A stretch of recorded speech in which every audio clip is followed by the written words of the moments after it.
सभी गुरुजनों के चरणों में सिर झुका के उनका अभिनंदन और वंदन करता हूँ। हम सबके और आप सबके साथी जो दादरी क्षेत्र में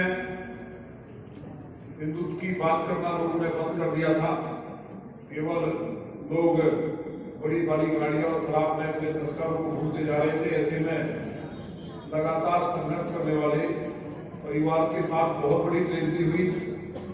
दो भाई जवान चले गए, बड़े बड़े धुरंधर टूट जाते हैं।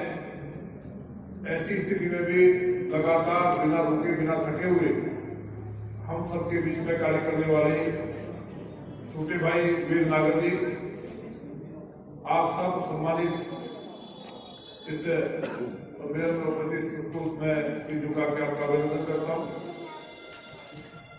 मेरे पास बोलने के लिए कोई ऐसे शब्द नहीं है जहां साध्वी प्रज्ञा जी जैसी वक्ता हिंदुत्व के लिए काम करने वाले संत हो और बड़े बड़े विद्वान संत मंच पर विराजमान हो, लेकिन क्योंकि वेद भाई उनका संघर्ष मैंने देखा है, हम जुड़े थे, कभी अजगर सेना नाम का संगठन हम चलाया करते थे।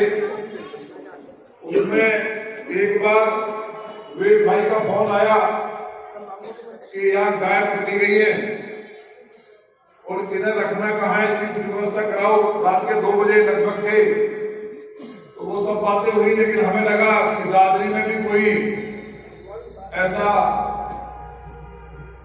किरणपुंज है जो रात के 2 बजे गौ माता के लिए काम कर रहा है।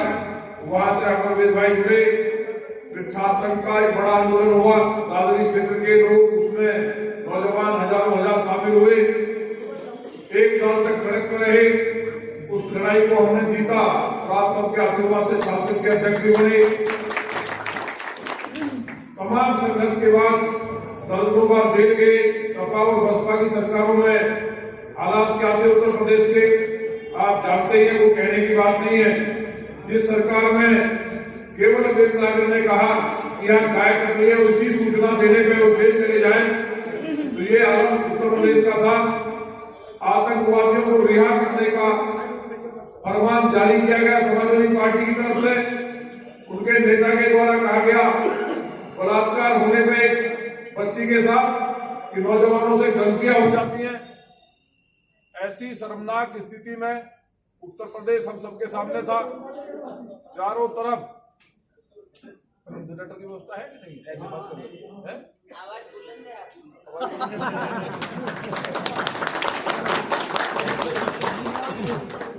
आपका आशीर्वाद। ये सुबह से मुझे लग रहा है 10 बजे से आप लोग सब बैठे, और जब मैं आया था तो ये भरा हुआ था। उसके बाद लोगों को लगा कि भाई तुम नेता जो लंबी बात करेंगे, और इन्हें आपका ये हम भरोसा नहीं था, मुझे भी भरोसा नहीं था कि शायद आप आएंगे। हमें लगा वेद नागर ऐसे ही कह रहे हैं, कोई मैसेज बेकार है हमें। तो हमने कहा अब वेद नागर के लिए तो हम जो है समर्पित हैं। हमने कहा वेद आप तक नहीं बैठाएंगे तो बैठेंगे। कल माननीय मुख्यमंत्री जी जन विश्वास यात्रा का कार्यक्रम है, कल आ रहे हैं, तो हमें जनसभा की जिम्मेवारी दी गई है अपनी विधानसभा में, तो वहां भी रहना था। लेकिन हमने कहा भाई ऐसा योद्धा है, अगर नहीं जाएंगे तो इसका हौसला टूट जाएगा। हमने कार्यक्रम किया, हम आए नहीं, तो हमने सब लोगों से कहा कार्यकर्ताओं से भाई आप सभा को देखो, वेद नागर जो है बहुत मजबूत योद्धा है, एक आवाज पे।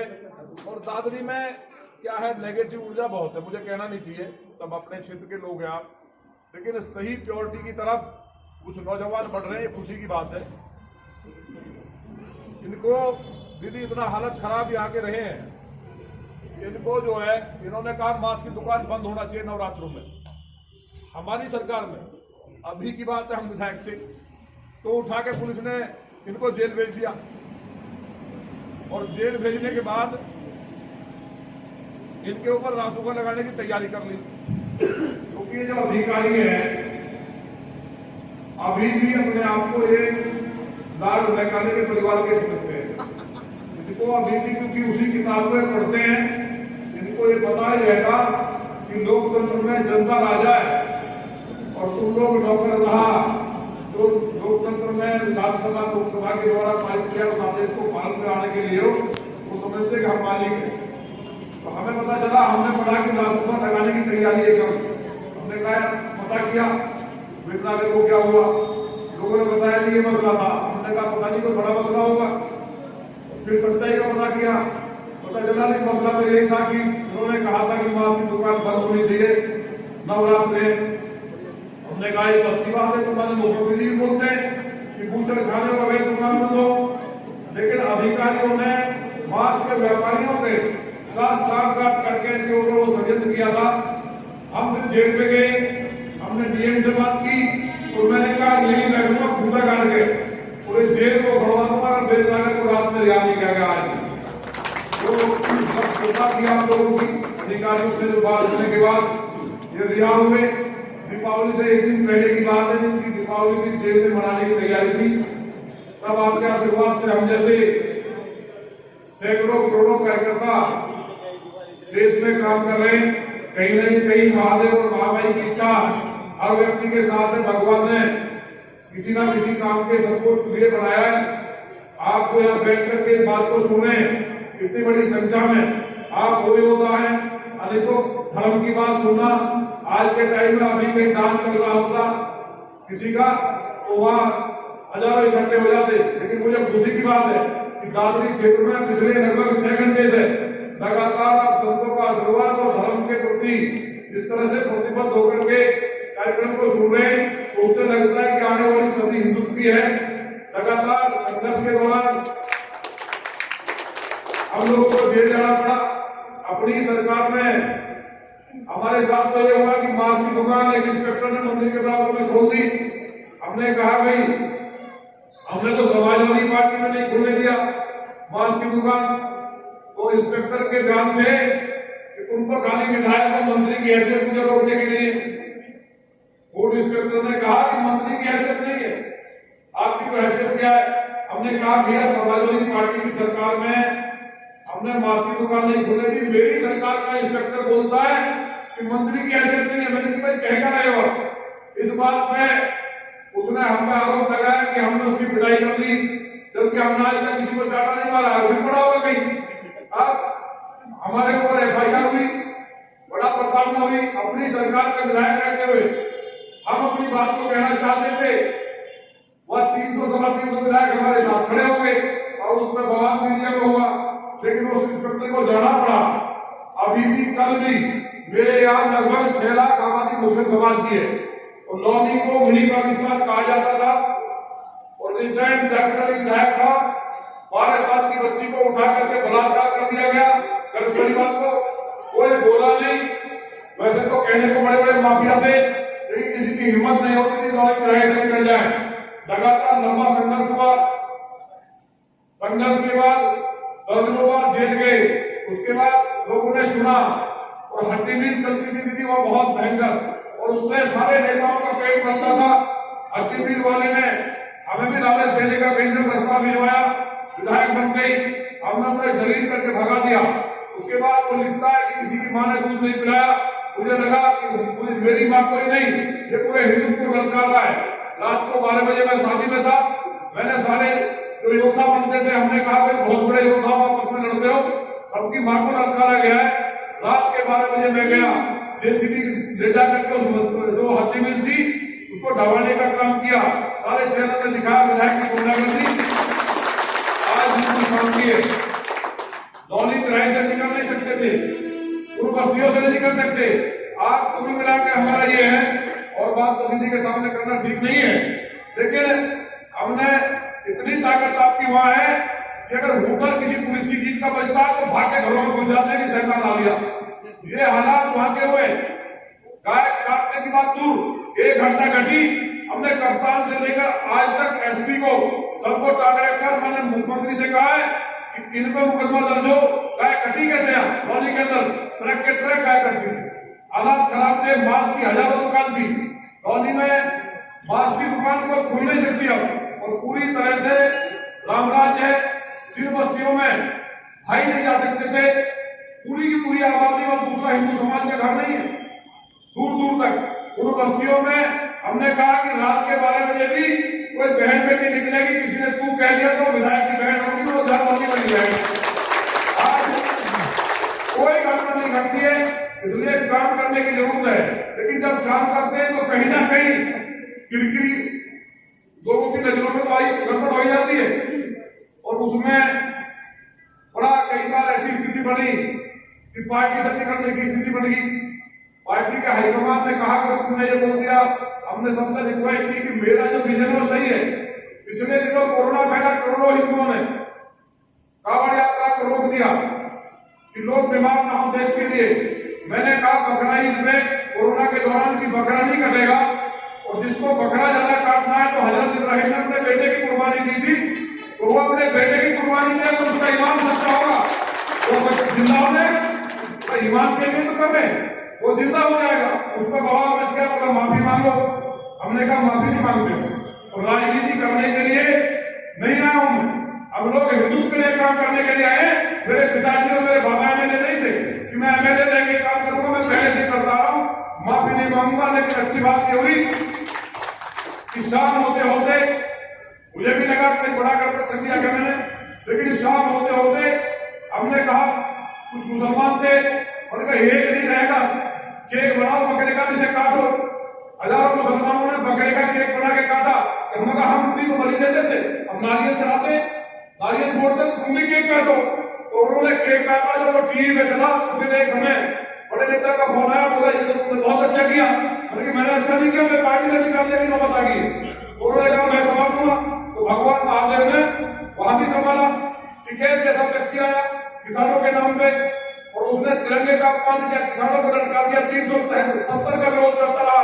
तो हमारे लोग, कुछ लोग किसी छोटे मोटे लालच में बॉर्डर पे गए, हालांकि 150 लोग थे, किसान नहीं थे, उसने भी रोना शुरू कर दिया।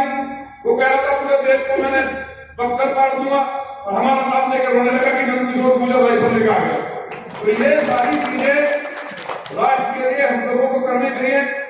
हमने आदरणीय दीदी से बहुत कुछ बड़ा सीखा, उनके साक्षात दर्शन कर पाए। हम सब जाति वालों के लिए, इस जनपद के लिए और मेरे स्वयं के लिए, हम लोगों के लिए एक बहुत गौरवशाली क्षण है कि आज आपका आशीर्वाद हमें मिला है। और संतों के दर्शन करने से आपने बहुत संघर्ष, बहुत प्रताड़ना झेली है, पूरा देश जानता है आपकी ताकत को, सच्चाई को। कोई थोड़ी बहुत देर के लिए इस तरह सूर्य में बादल आते हैं, ढक सकता है, लेकिन देश का हिंदू एक एक आपको बहुत सम्मान करता है, आपका पूजा करता है। एक एक घर में बच्चा बच्चा आपको जानता और पहचानता है। आपने बिना झुके हुए सरकारों की प्रताड़ना और जो आपके साथ अत्याचार हुआ उसको देखा है और उसको सहा है। कोई न कोई इस तरह की स्थिति रही होगी। भगवान कई बार परीक्षा लेते हैं राक्षसों के सामने टूटने न टूटने की। इस तरह वीर हकीकत ने या गुरु गोविंद सिंह जी ने जिस तरह के तमाम आप धर्म बदल लो, इस तरह की प्रताड़ना को झेला। आप आजाद भारत में उसका एक उदाहरण है कि आपने धर्म के लिए जितना बड़ा अत्याचार सहा, उसके बाद पूरा हिंदुत्व आपके साथ खड़ा हुआ। मैं समझता हूँ कि आज आपके दर्शन करके मेरे जैसे एक छोटे कार्यकर्ता को बहुत ताकत मिली है, इस दार्शनिक क्षेत्र को बहुत संबल मिला है। आपके आने से भाई वेदनागर जिस लड़ाई को लड़ रहे हैं और उनके साथ जो सैकड़ों हजारों कार्यकर्ता दिन रात गायों को मैं देखता हूँ। कहीं अब हम को तो आदत है, कहीं गाय को कुछ हो जाए। बंगाल में यात्रा थी दीदी भारती जी की, तो वह गाय को कोई बांध के ले जा रहा था, वहां कैसी करती है। हमने कहा तो गाय को ले जा रहा है, वो बवाल हो गया। तो सब लोगों ने कहा कि हम दंगा कराएगा। बंगाल में बहुत बुरे हालात है। तो ये सरकार हमारी आई है, माननीय राजनाथ सिंह जी ने बार लगवा के लाखों गाय डेली बांग्लादेश में जाती थी, और जिस धरती में गाय कटती है उस देश कभी विस्फोट बनने की दूर बात, तो कुछ भी वहां के लोग नहीं कर सकते। जो गायों का कत्ल कम हुआ है और गायों की सेवा जो आदरणीय मुख्यमंत्री जी के आशीर्वाद से गौशालाओं को पैसा मिलना शुरू हुआ है, उसके कारण देश का प्रताप बढ़ा है। जिस दिन पूर्ण रूप से गाय कटना बंद हो जाएगी और संतों का सम्मान और ब्राह्मणों की पूजा शुरू हो जाएगी, उस दिन भारत विश्वगुरु बन जाएगा। भारत विश्वगुरु नहीं बन सकता। इसलिए दीदी को संतों के चरणों में आप सबका अभिनंदन करते हुए, उनके चरणों में नमन करते हुए अपनी बात पूरी करता हूँ कि आज हमारा वास्तव में बहुत बड़ा सौभाग्य दिन है कि मैं और मेरे जैसे सब कार्यकर्ता आपके दर्शन कर पा रहे हैं, और हमें बहुत बड़ी ऊर्जा आपसे मिली है। आपने कार्यक्रम में आकर के मुझे उम्मीद नहीं थी, सही बात बता रहा हूँ। मुझे लगा कि मैं तो बैठे हुई उठ के जाऊंगा तो नाराज हो जाएगा, मुझे बहुत लाभ रहा है हमें, क्योंकि जब मैं चुनाव लड़ता हूँ तो यहाँ के सारे लोग, यहाँ के लोग नौजवानों से प्यार मुझे करते हैं, राजनीतिक क्षेत्र के लोग नौजवानों से प्यार करते हैं, क्योंकि कॉलेज के जमाने में जब जरूरत पड़ी हमें, जब थाना टूटा था 2004 में, एसपी पिटा था लड़कियों के कपड़े फाड़ने में, जेल तो गए हम, लेकिन पूरा थाना टूट गया था, तो दादी की संख्या सबसे ज्यादा थी, तो नौकरी से ज्यादा दादी के लोग प्यार करते हैं। चुनाव में भी रिश्तेदारों से सबसे लड़ते हैं, कोई बुराई कर देता है तो जाकर लड़ने के लिए खड़े हो जाते हैं, ताकि एक आदमी लड़ रहा है मैं शर्म नहीं आती है वोट देते हुए, ऐसे सैकड़ों लोगों ने मुझे बताया। इसलिए दीदी का मैं दोबारा आपके चरणों में श्री झुका कर वंदन करता हूँ और साथ ही आप लोगों का स्वागत करता हूँ। बहुत बहुत धन्यवाद। जय हिंद, जय भारत। बहुत शुक्रिया जी। हम ऐसी